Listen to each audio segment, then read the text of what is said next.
Hello and welcome to all of you. Welcome to the 16th edition of the Netexplo Innovation Forum in collaboration with UNESCO and the media group Les Echos. My name is Julia Seeger and it's a pleasure as always to present this event with my friend and colleague Tom Burgess-Watson. Now it's not just only you here in the audience, many of you are watching us remotely because this event is being live streamed on the Netexplo app, Netexplo website, and all our social media platforms. So a very warm welcome to all of you. Thank you very much for that, Julia, and welcome, as we've said. It's great to have you with us here at Station F, which is a 34,000 meters square campus on the site of what used to be a railway depot. Well, today it assembles an entire entrepreneurial ecosystem all under one roof, and this business incubator, which opened its doors in 2017, now houses the world's largest startup facility, a community of some 1,000 startups, Julia. That's right, 1,000 startups who are already thinking about how to grow their business in a sustainable fashion, and we'll be hearing from some of them throughout the day. Now, this is particularly important for us because this year's Innovation Forum is dedicated to sustainability and how businesses are indeed helping to create a healthier and a more sustainable future for all. Now, every year, as some of you know, Netexplo, this observatory of tech trends, does a compilation of 3,000 innovations. They then decide to choose 100 to create the global trends, and then 10 of them are awarded during the Innovation Forum. And later on during the day, Tom, we'll be asking all of our audience to vote and decide who will be the grand prize winner of this edition. Absolutely. So as is the case every year, 10 really exciting innovations to assess together, all of them geared towards making a difference and making the world a more together, sustainable and equitable place. Well, as Julia said, this is an interactive forum. We'll be showing you a QR code later on in the day, which will enable you to vote on today's innovations. Now, the Innovation Forum is an exciting moment because you also get to hear from leading experts in various fields. Today, for instance, Tom, we'll be hearing more about the intermittency of renewable energies, but also we'll be hearing about the future of nuclear fusion and the untapped potential of the deep sea. We'll also be asking questions like, how can we increase carbon sequestration by tweaking the genome of plants? A very exciting program indeed. It certainly is. Just before we get started, just remember, most of the day we will be speaking English, and if we switch to French, you can always use your headset and you'll get a simultaneous translation.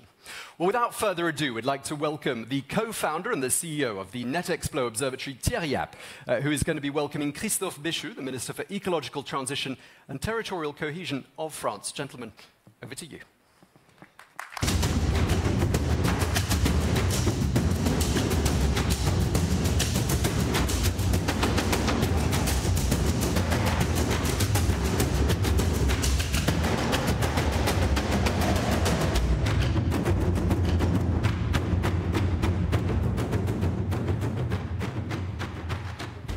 Bonjour à toutes et à tous.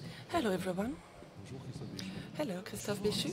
Hello, so thank you for being with us today in order to start this Netexplo Innovation Forum. You're the Minister for the Ecological Transition and the Territorial Cohesion. And that's why you came back from Japan yesterday in the morning, because in Japan you participated in the climate COP in Sapporo in Japan. Yeah, I was a part of the G7 meeting for the environment ministers. Yeah, I would like to apologize for that. I made a mistake, and that's why you participated in this meeting in order to make a few decisions. Could you talk about these different decisions which were made during this international meeting? So when it comes to this environment minister G7, we managed to make diverse decisions. It could be quite complex to try to summarize them, but I would like to focus on two main events. So first of all, I would like to remind you that for the very first time, we clearly stated that we needed to exit fossil fuel without further ado. Because in 2021 we said that we needed to stop using coal. Last year we had tried to go further, and now currently we are trying to use net zero vehicles starting in 2035. And we clearly mentioned what was our stance when it comes to biodiversity. The last time we got the COP15 in Montreal, we had the treaty on deep sea, which took place in March. We had international commitment on the protection of primary forests. And unfortunately, most of the time we have on one hand the fight against climate change, and on the other hand the protection of biodiversity, without understanding that those two topics are intertwined.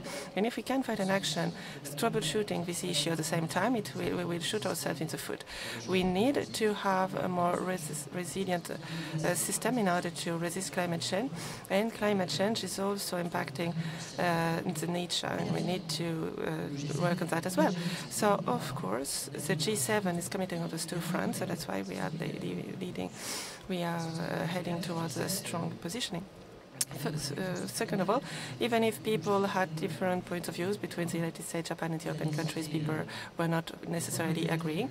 But we all agreed on saying that the PFAS was a global issue that we needed to think about, and it is the first time that it happened.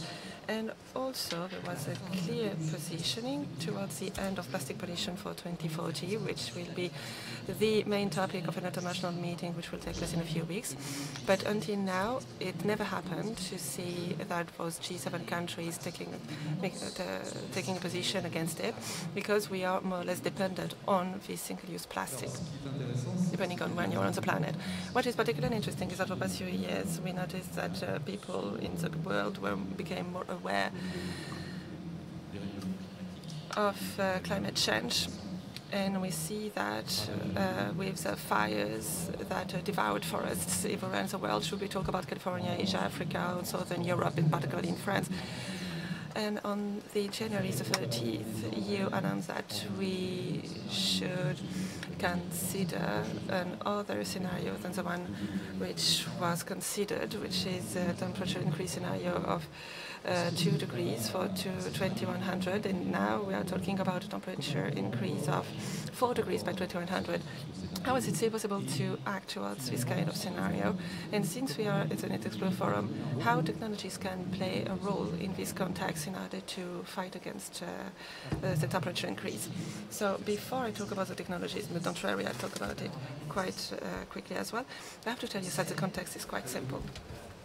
We know that when we met for the COP21 and for the Paris Agreement, the world clearly stated that we shouldn't go too far away from the path of the the temperature increase of 1.5 degrees. If each tenth of degree counts, and of course we could have to face natural disaster, but the consequences would be even worse if we step away from the ideal scenario. And now we have 1.1 degrees extra, at 1.1 degrees extra compared with the industrial era. And the IPCC experts are saying that if we carry on at that pace, we will end up between 2.8 or an increase of 2.8 or 3.2 degrees. We talk about temperature increase. We are talking about an average temperature increase, and the ocean is capturing a part of this heat. And the temperature increase will be more important in the atmosphere rather than in the ocean. And for example, when we are at 1.1 temperature increase, it will be 1.7 in France, and when we are at 1.3, it will be 1.4 in France. When we are at temperature increase of 2 degrees, it means that there will be 20% of snow less. If it is more than 25% of snow less, if we have 4 degrees, we will have twice as more droughts. And it is always the same. We see consequences on the soil dryness. We have the issue with the evaporation and transpiration. So it means that it's not a dead end. No, of course. But we needed to clearly understand what would happen if we don't act faster. And I could prepare my country, I could prepare the infrastructures, I could make the right decision. and we could, if we were at a +4 degrees, and to stay at 2 degrees, rather than considering that we will stay at +2 degrees and spend millions of euros to change paradigms, it will have to be changed again because we refuse to see the reality in the face. So we need to take everything into account, and of course, technology is one of the levers which will help us troubleshooting this issue. The world has to face a very, completely new issue. There is no precedent in the humankind history because we consider that the current temperatures we have to face are unheard of. We consider that it must have been the highest temperature for the past 125,000 years. We can do that, and if we consider that we only have to change our behaviors, it is not enough. But if, on the other hand, if we consider that technology can just solve the issue by itself, and that we can carry on doing things the way we do it, because an engineer or a technology will find a solution, it means that it will be too risky for the planet. So we need to find all the solutions possible for all the scenarios possible. So let me tell you that tomorrow I will go to the Sarthe department in France. It is close to the Sarthe Valley, the Loire Valley, and the fire and rescue center just equipped it for us with thermal cameras, in order to make sure that the firefighters can go on site quicker in order to extinguish the fires as quickly as possible. Indeed, we know that the faster a fire is starting, the most complicated it is to extinguish it. So a few years ago, the technology was not mature enough, and it was complex to do it. But now it's not the case anymore. There are so many examples that I could take, but I would like to give you this one to begin with. One of the main challenges for our planet is the water shortage. A few weeks ago, you've clearly mentioned a great plan in order to fight against water shortage with around 50 measures. And if we have a look at what's going on in our country, in France, and it is also the same situation in other countries, we are only using 1% of the recycled water or treated water in our current consumption, which is leading to another question. I'm particularly thinking about Israel, the United Arab Emirates, in Singapore, which developed very efficient technologies on this topic. So what is our situation in France on this topic? Water is one of the main challenges, and by coming here at Netexplo, I would like to really underline that this innovation forum is a global forum, because it is impacting people all around the world. And I'm about to talk about the water issues in France, really bearing in mind that there are also water issues in the other part of the world, and that we are quite lucky compared to what's happening elsewhere. However, we still have to face quite a worrying situation here, because we are not used to this water shortage that we have to deal with at the moment. We have to be quite honest. The temperature is increasing the evapotranspiration as well. Because of heat, the water stress, the water which won't be available in some rivers in order to be taken for many different kinds of usages will be reduced. I'm not even talking about the rainwater decrease, but I'm talking about the water which could be used for other human usages. We need to bet on technology in order not to be deprived from a resource that we could use. And especially we're talking about the recovery, the retrieval of wastewater. So, for example, we have a lot of different wastewater treatment plants in Europe, and there is only 77 out of 30,000 which are able to reuse wastewater, especially because of different degrees, because of cautionary principles, and so on. So we are trying to open it. We are trying to launch like 1,000 projects in order to reuse wastewater thanks to this wastewater treatment plant, and we will try to evolve quicker. 10 times less water is reused in France compared with Italy, compared with Spain, compared with Israel. It means that hundreds of thousands of millions of cubic meter of water could be reused in order to water green areas, for example. could be used. And now we need to see how the rainwater in an apartment or the grey water which is coming from the washing machine could just feed the toilets without ending up with drinking water available, but which ended up in the toilet bowl. And it is clearly a waste, which is showing that we're not getting used of this resource shortage. So that's why we are trying to reduce our water stress, but even if we also needed to reduce our consumption. So before you were the Minister for the Ecological Transition and Cohesion of the Territories, you were the Mayor of Angers, and you committed on sustainable development, and especially you try to be close as possible with the expectations of the citizens. If there is something which is particularly sensitive when it comes to ecological transition, it is the acceptance of the environmental transition measures. We can see that it is always some sort of a challenge because it is impacting people, it has a cost, and we noticed that those inequalities faced to climate change is not impacting those populations the same way. So what lessons do you draw from your experience as a mayor on this topic? So if we make a survey and if we ask people, do you agree that we'd like to save the planet, I'm sure that 100 people would say yes. Now, if we start to delve into details, and if you tell them, do you agree that it is a good idea to improve waste sorting, that we need to improve public transport system, people would say yes, most of the time. What becomes more complex is that the global vision is faced with not in my backyard issue. For example, they would say, yeah, I would like to have a wind turbine, but not next to my home. I don't want to pay 3 or 4 times more taxes because I have to sort my waste differently.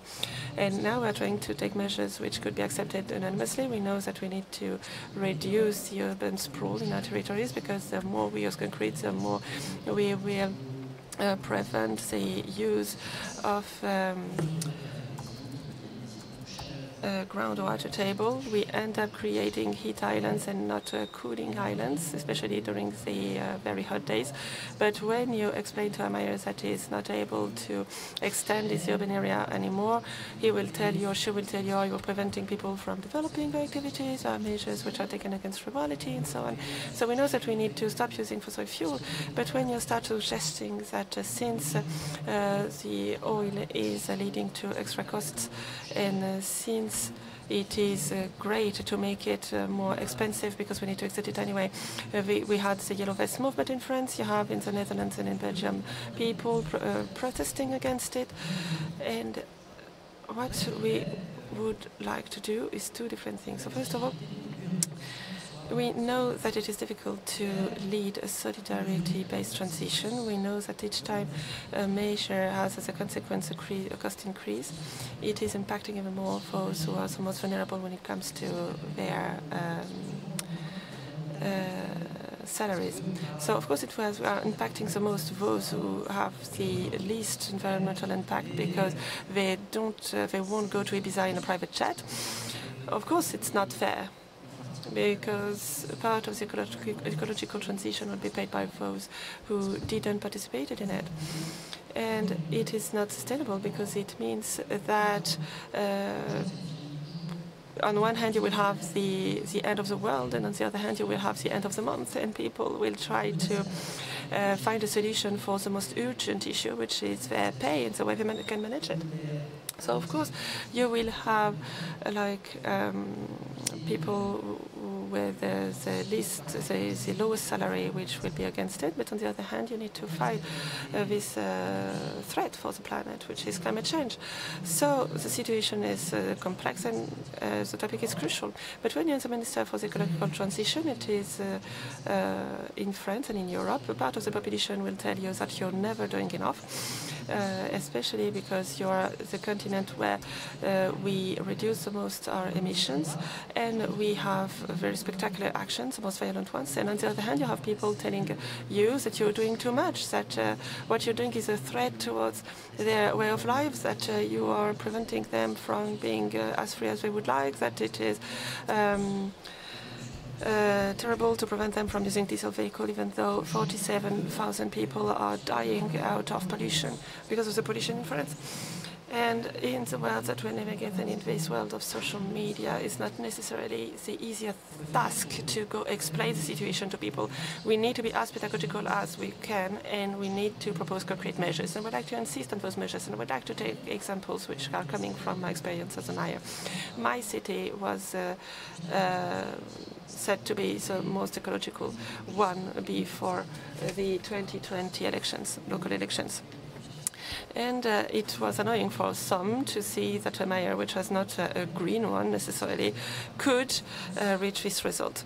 But we have a central system which is mostly fueled by local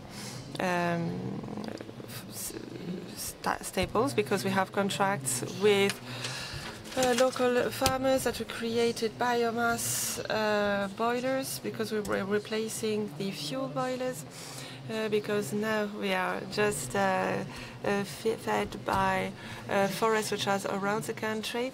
Or also there are people who are using the tree from pruning, for example. But I would like to tell you that the two positions are not necessarily opposed, because in fact, when it comes to purchase power, the ecological transition is necessary. If we try to act as an ostrich in Paris, as our head in the sand, it would be terrible, because it will increase the invoice that we will have to pay at the climate level and at the human level. And what we were talking about beforehand was drought, because we know that in France the 2022 drought cost us around 3 billion euros. So if we tell you that we will increase by 500 million euros every day the public spending in order to prevent drought, would be necessary in order to fight climate change, but it's also rational, very rational when it comes to the budget. When we see the kind of cost we are avoiding by doing that, we need to show people what would happen if we do nothing, to tell them what would be the cost of doing nothing. And we needed to insist by daily ecological measures what we could do. For example, we launched a few weeks ago what are the reparation premiums.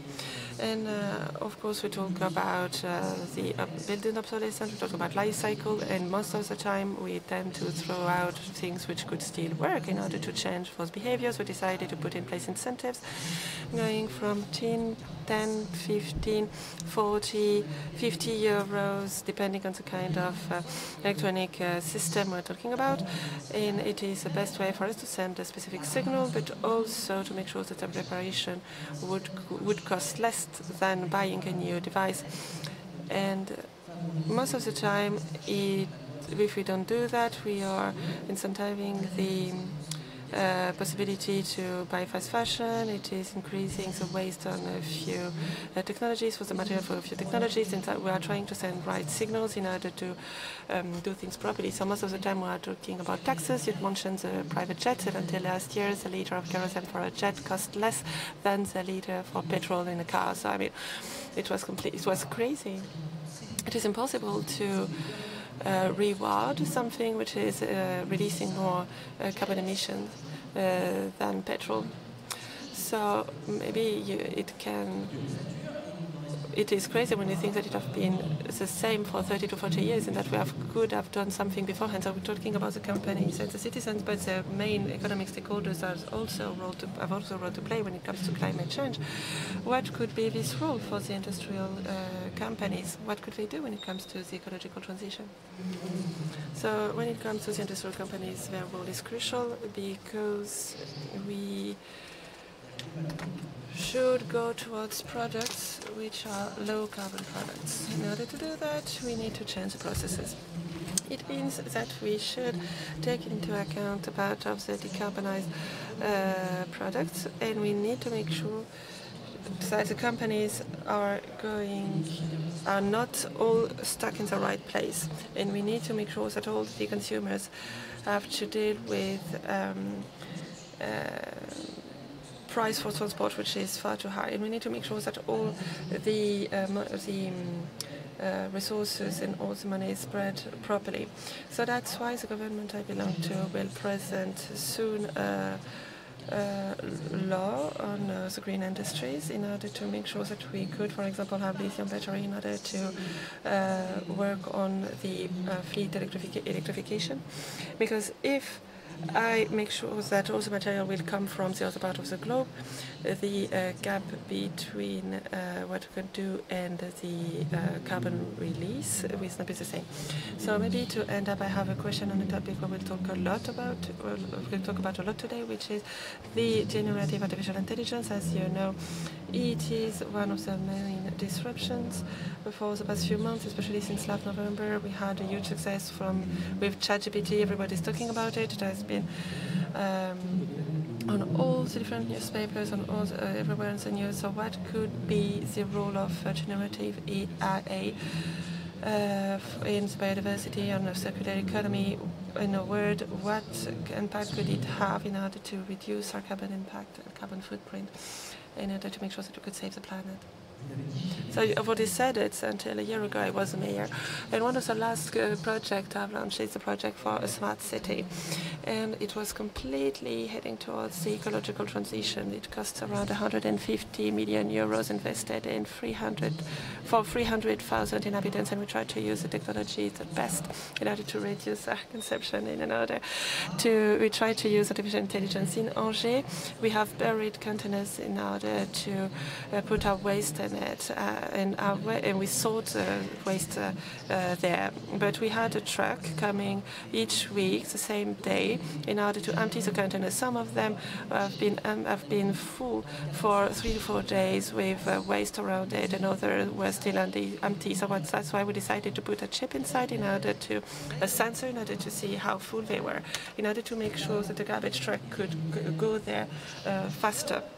But the issue is that the journey of the route of the different drivers were changing each day. So we tried to reduce the best way possible the petrol consumption in order, for example, to reduce the fact that the garbage truck should use one-way road, for example. So we used the sodium lamps, we used the LED lamps instead in order to reduce 70% of our energy consumption. It represents more than 2 million euros yearly of euros saved, and I'm talking about the situation of the economy before war in Ukraine, just by adding a small chip in each of these lampposts. We could use a day sensor preventing the lamppost from switching on if the daylight is sufficient. We also have a camera in order to automatically estimate the number of places available when you're trying to find a parking spot. We can count the different bikes as well, especially because the classic estimation modes are based on the weight, and it's not always as accurate, especially when you need to improve the cycling path. And we are trying to use a system taking into account what the 4,400 captures gathered as data. We also have water sensors preventing the irrigation system to go off if there were enough, if it was enough rain during the night. It represents more than 200,000 euros of economy in this territory, and we use the right technology to do so. So it means that we need to stop having this debate. Is it dangerous? Where should it stop? In order to clearly understand that each time we're talking about technologies, there is always something which is unknown, but just because something could be negative, we shouldn't prevent ourselves from using it. And just to conclude, I would like to thank you for organizing this Netexplo event, and I would also like to pay homage to those who shared their 3,000 projects, and I would like to pay homage to those who are participating in that, because you men are responsible for climate change, and the human intelligence participating in creating processes which created this temperature increase. But human being is not only an issue, it is also a part of the solution, and that's why what you're insisting on during this forum, and that's why I was particularly eager to come here and happy to share this moment with you. Thank you very much, Mr. Minister, and see you soon.